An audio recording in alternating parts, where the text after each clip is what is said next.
Eu fico muito triste de descobrir tão tardiamente algumas leituras, sabe? Muitas delas teriam feito um impacto muito grande na minha infância e adolescência, e eu só vim conhecer, embora eu gostasse de histórias, gostasse de ler gibis e outras coisas, eu não conheci. Fui conhecer na idade adulta, e esse livro do qual vou falar para vocês hoje provavelmente teria tido um grande impacto na minha vida e talvez tivesse mudado alguma coisa na minha adolescência. Talvez não, mas talvez sim, pelo menos aqui dentro um pouquinho. O livro do qual vou falar hoje é o The Outsiders, Vidas Sem Rumo. Um livro que está agora em edição nova, em capa dura, aqui pela Intrínseca, que foi escrito pela Susan E. Hinton. Ganhou edição nova, então, tradução da Ana Guadalupe. Muita gente não sabe, esse livro foi adaptado pelo Francis Ford Coppola em 1983. Fez até certo sucesso, mas não é lembrado porque o Coppola tem aí tantos, né, filmes geniais e esse acabou não sendo lembrado. Ele é um filme que, por exemplo, revelou ninguém mais, ninguém menos do que Diane Lane, Tom Cruise, Patrick Swayze e Ralph Macchio. Só para vocês terem uma ideia do elenco adolescente que viria a explodir aí nos anos seguintes, nos anos 80. Beleza?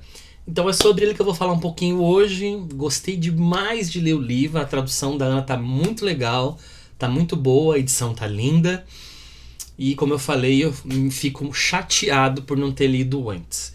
Beleza? Mas antes de acompanhar o conteúdo, peço para você se inscrever no canal, para você ativar as notificações, para você dar aquele like, compartilhar com os amigos e, se possível, assistir ao final deste mais um vídeo do canal, para que o YouTube reconheça que o canal é importante. Beleza? Publicado em 1967 e escrito quando a autora tinha apenas 16 anos. Vejam só como essa escritora é precoce, jovem e conseguiu publicar um livro, né, nessa idade tão tenra, né? Esse é o livro que, olha só que coisa, é o livro que inaugurou o que a gente chama hoje o gênero Young Adult, ou jovem adulto, né? E é um dos carros-chefes do mercado editorial mundial. É o livro que abriu as portas para esse gênero, que é uma faixa, não sei se é um gênero, né, exatamente, mas é uma faixa aí de leitura etária que consome muitos livros e que vende muito. Então o mercado editorial olha com bastante carinho para essa fatia do mercado, né? Então foi esse livro que inaugurou o gênero. Olha só como ele é importante. A narrativa é contada por um rapaz chamado Ponyboy Curtis. Ele tem em torno de 14 anos. É um menino que não tem... Os pais morreram recentemente, pai e mãe, e ele mora então com seus irmãos. Um de 16 anos, que é o Soda Pop, que ele admira bastante, e com o Derry, de 20 anos, com quem ele tem já alguns problemas de relacionamento. O Derry meio que ficou como uma figura paterna ali para tentar cuidar dos irmãos mais jovens. O Derry era um cara super de potencial e precisou largar os estudos para trabalhar, né, e para ajudar para sustentar a casa de certa forma. Esses meninos, eles são greasers. Os greasers é uma espécie de gangue, de grupos jovens, né, que tem uma postura rebelde, gostam de usar brilhantina no cabelo, mas eles são da classe trabalhadora. Eles são da parte mais pobre da cidade, representam classes baixas. E os greasers, eles têm rivais que são os Sox. E os Sox é o pessoal da classe média, né, que despreza os greasers por serem pobres. Eles se envolvem em alguns confrontos, em brigas, e vez ou outra, um ou outro acaba se machucando de maneira um pouco mais grave. Quem sempre tenta bater na gente são os Sox. Não sei como se escrever, mas é uma abreviação para Socials. Os playboys, os filhinhos de papai do lado oeste da cidade. É que nem o termo greaser que eles usam para classificar a gente, o pessoal do lado leste. A gente é mais pobre que os Sox e que a classe média. Acho que é mais barra pesada também. Não que nem os Sox, que vão pra cima dos greasers e invadem casas, quebram tudo, enchem a cara de cerveja, só para tirar sarro e aparecerem no jornal como vergonha pública num dia e como mocinhos no outro. Greasers são quase os bandidos. A gente rouba as coisas, dirige carros velhos com motor envenenado, assalta postos de gasolina e de vez em quando se mete numas brigas de gangue. Essa coisa de dois grupos que não se gostam, a gente já viu bastante em muitos livros ou filmes, né, vindo dos Estados Unidos. A gente vê muito em filmes, por exemplo, que representam as escolas, né? Então, tem um grupo dos inteligentes, dos pobres, e tem os populares que desprezam os outros, que gostam de fazer brincadeira de mau gosto e praticar bullying, né? Então não seria nada assim, pra quem vai ler hoje, né? Não vai ser nada de diferente. Porém, vai muito além disso, tá? O livro não se resume nessa questão Greasers versus Sox. Até porque Greasers e Sox representam classes sociais.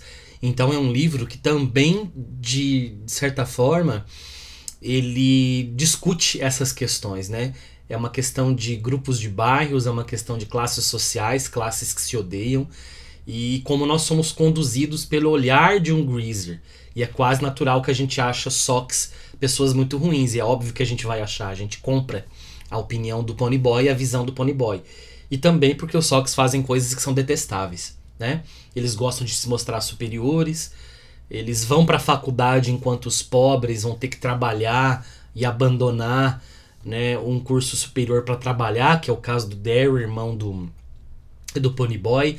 Mas o livro ele vai desconstruindo essa dicotomia ao longo do tempo. A gente vai vendo que há camadas além disso. E é interessante que é pelo olhar desse menino que a gente vai vendo essa desconstrução. Então é muito interessante, né, de ver essa desconstrução. O Ponyboy, então, como eu disse, dá bem com o Soda Pop e não se dá muito bem com o irmão mais velho. E ele se torna muito amigo de um outro rapaz, que é o Johnny. E são os dois mais franzinos, os mais novinhos do grupo, tá? O Ponyboy, ele não gosta necessariamente de brigar, né?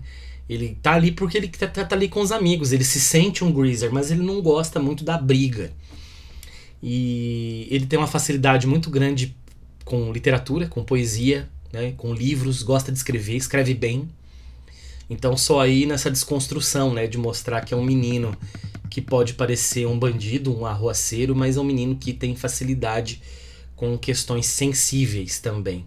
E eu disse que ele é grande amigo do Johnny. O Johnny tem inúmeros problemas familiares também, né? Ele é muito quieto, reservado, ele apanha do pai, sofre com a indiferença da mãe. E quando a narrativa começa, a gente descobre que uma semana antes, mais ou menos, ele tinha sofrido uma surra muito grande do Sox.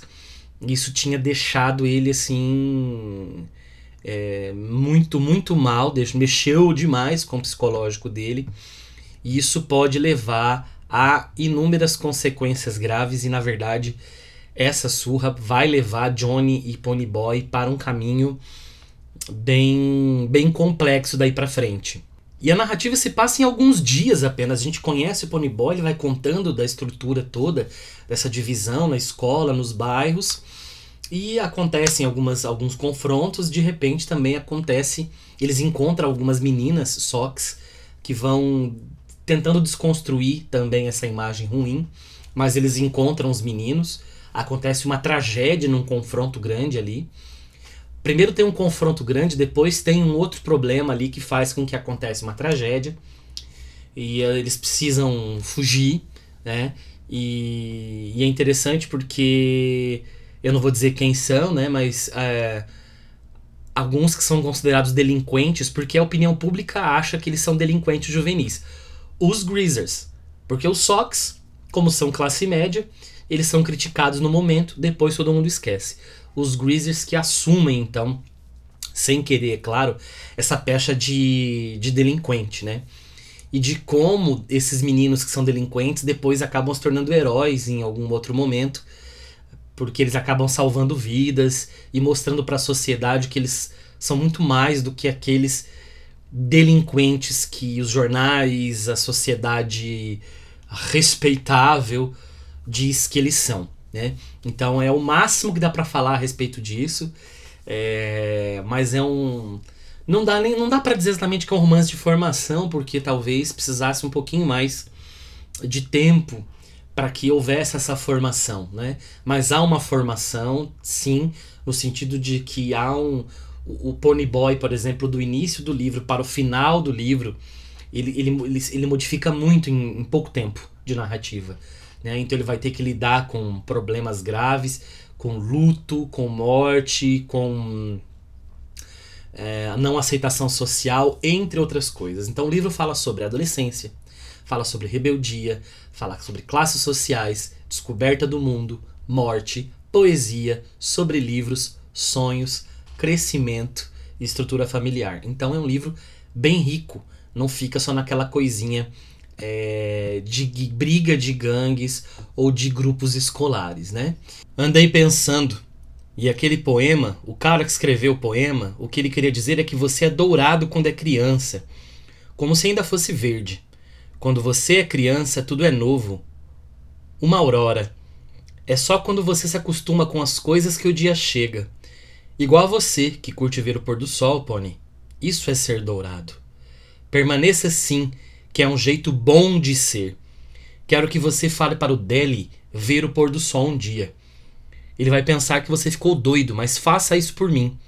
Acho que ele nunca viu um pôr do sol na vida. E vê se não fica tão grilado com essa coisa de ser greaser. Você ainda tem muito tempo para ser o que quiser. Ainda tem muita coisa boa no mundo. Então a Hinton, o que eu posso dizer para terminar? Que ela consegue construir com profundidade esses jovens, né? E eles não ficam necessariamente estereotipados. Eles são durões, mas eles choram, eles sentem medo, eles sentem compaixão, eles têm complexidade, mesmo os tão odiados socs. Beleza, gente? É isso. Vocês já leram o livro, vocês já viram o filme? Eu, depois que terminei de ler o livro, corri no YouTube para pegar algumas cenas e tal. Acabei não vendo o filme ainda, mas vi algumas cenas. Não tinha visto o filme, espero ver nas próximas semanas. E já achei bem legal essa transposição. Escreva aí se você já leu ou já viu. Beleza? Fico por aqui. Um abraço e até a próxima.